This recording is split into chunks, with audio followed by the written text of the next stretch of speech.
Hello बच्चों। तो प्यारे बच्चों, आज कुछ नया पढ़ने के लिए तैयार हो? बहुत मजा आने वाला है।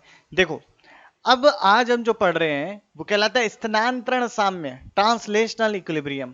क्या है ये? क्या मतलब है इसका? ध्यान से समझो। यदि किसी वस्तु का, याद रखना वस्तु से यहां मेरा तात्पर्य बिंदु वस्तु से है या बिंदु पिंड से है, यानी कि जिसकी विमाएं यानी कि जिसका आकार नगण्य है।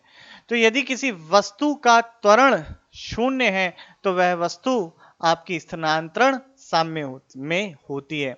या दूसरे शब्दों में कहूं, यदि किसी वस्तु पर लग रहे कुल बलों का योग शून्य है, कुल बलों का सदिश योग शून्य है, तो वह वस्तु आपकी स्थानांतरण साम्य में होती। तो लिख लेते हैं इस बात को। यदि किसी वस्तु का का वस्तु से तात्पर्य बिंदु वस्तु से का त्वरण शून्य है तो वह वस्तु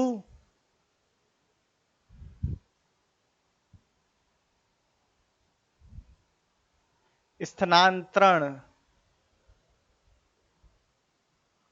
साम्य में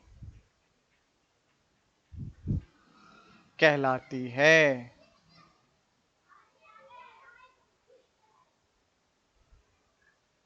या दूसरे शब्दों में कहूं, यदि किसी वस्तु पर यदि किसी वस्तु पर लग रहे कुल बलों का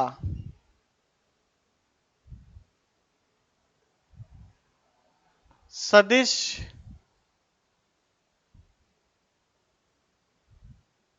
योग शून्य हो तो वह वस्तु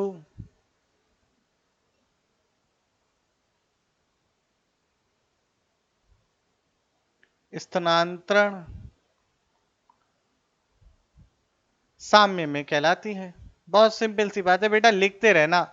लिख लिख के सीखोगे बेटा। मैं चाहता तो स्लाइड से पढ़ा देता, लिख के ही सीखोगे। में कहलाती है या में होती है। ठीक है, यानी कि त्वरण ना हो रहा हो कुल मिला के बात। अब ये कब है, किन दो परिस्थिति में? पहली परिस्थिति है यदि वस्तु स्थिर हो, तब भी त्वरण क्या होगा? तब भी त्वरण शून्य होगा। तो आपका तब भी त्वरण क्या होगा? शून्य होगा।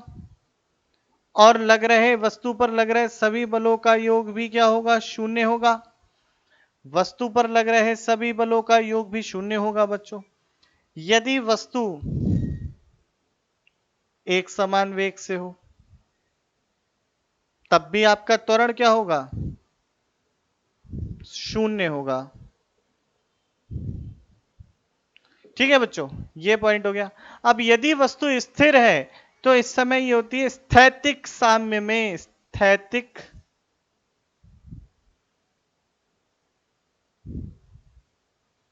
साम्य में।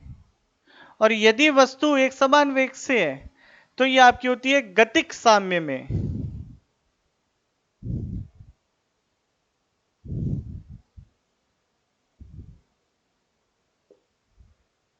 इतना लिखो बच्चों। तो बच्चों देखो, जब वस्तु आपकी साम्य अवस्था में हो, स्थैतिक साम्य अवस्था में हो, तो स्थानांतरण साम्य अवस्था में हो, तो ऐसी परिस्थिति में हम क्या करते हैं बच्चे? ध्यान से समझना। जितनी भी वस्तु पर बल लग रहे होते हैं उन सभी बलों का सदिश योग शून्य होता है। ठीक, यदि सभी बलों का सदिश योग शून्य होता है तो यहां पे मैं कह सकता हूं वस्तु पर जितने भी एक्स अक्ष की दिशा में बल लग रहे हैं वो भी शून्य होंगे। वाई दिशा में जितने बल या उनके घटक लग रहे हैं उनका भी सदिश योग शून्य होगा। या जेड दिशा में भी जितने भी बल लग रहे होंगे उनका भी जो सदिश योग होगा शून्य होगा। यानी कि आपके पास कई सारे, अगर मान लीजिए कोई वस्तु है, मैं कह रहा कि ये एक वस्तु है, यहां पर है, इस पे कई सारे बल लग रहे हैं, जैसे कि एक बल इस दिशा में लग रहा है, एक बल इस दिशा में लग रहा है, एक बल मान लो इस दिशा में लग रहा है। तो मैं ये इनकी पूंछ हटा देता हूं। तो ऐसी परिस्थिति में मैंने इसे कहा F1 वेक्टर, इसे मैंने कहा F2 वेक्टर, इसे मैंने कहा F3 वेक्टर। इन तीनों बलों का योग यदि वस्तु आपकी A साम्य अवस्था में है,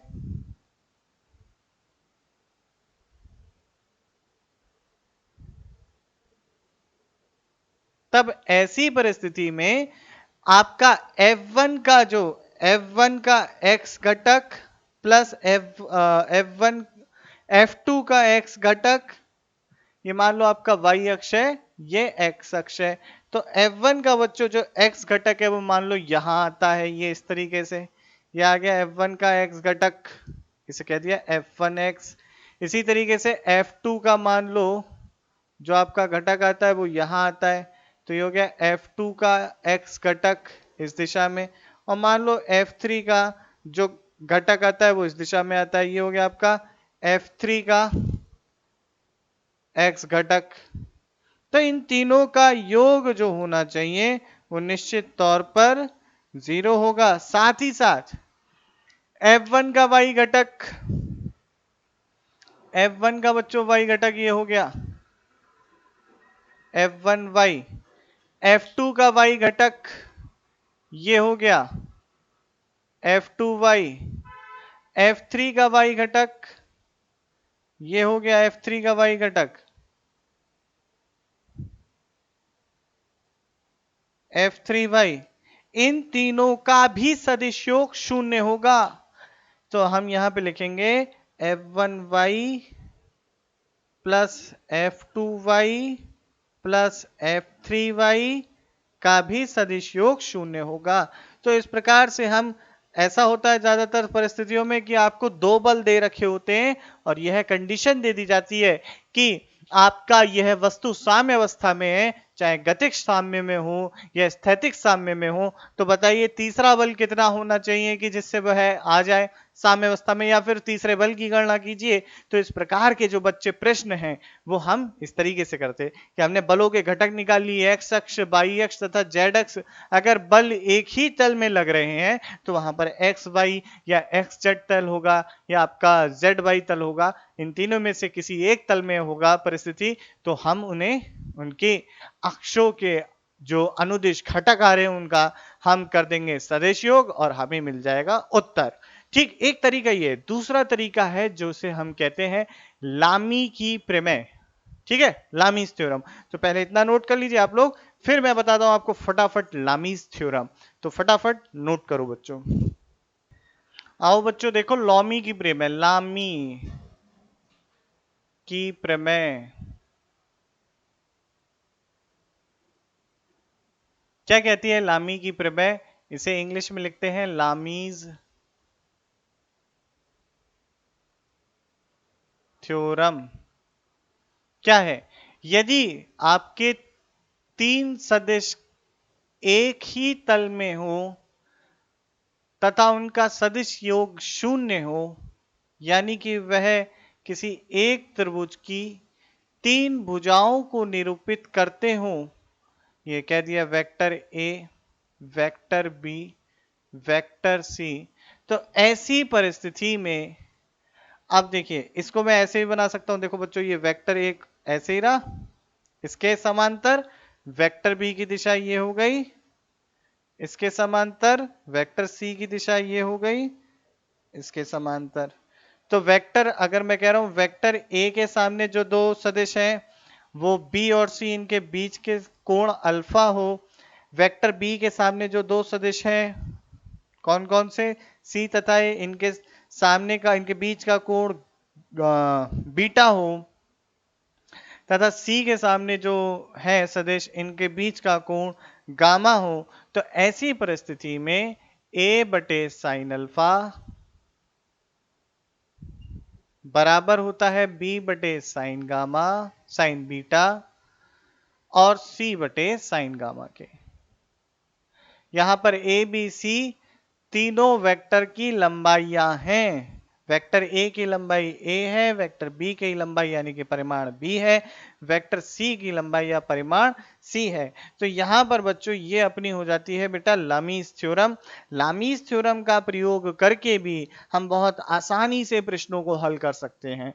कुछ जितने भी है, जैसे दो रस्सियों के बीच में एक भार लटका दिया, बताइए रस्सी में तनाव कितना आएगा। इस प्रकार के प्रश्न हम देखेंगे आगे, बहुत अच्छे से देखेंगे, सारे प्रश्नों को हल करेंगे। तो ये था आपका साम्यावस्था की स्थिति में। इसके ऊपर आधारित प्रश्न पूछे जाते हैं।